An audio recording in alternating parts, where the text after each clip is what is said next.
Hey everybody, here I'd like to quickly show you the spindle head construction.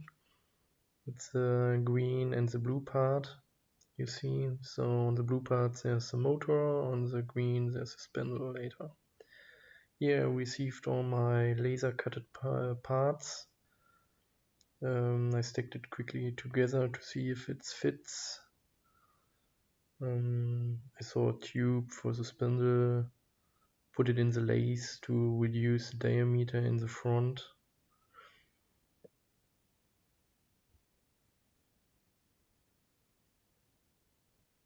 So it fits also with the spindle tube later. I put some faces on the corners to get it better welded. I just spotted it myself together, and yeah, at this point, thanks to my friend Janos, who did the final welding.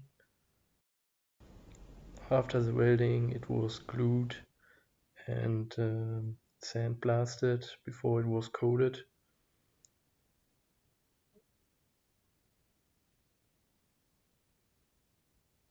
The spindle head was finished by Alex. Thanks a lot for your great support. I think it was a lot of work, but finally the spindle fits perfect in, and I'm totally happy that you support me in this case. Thanks.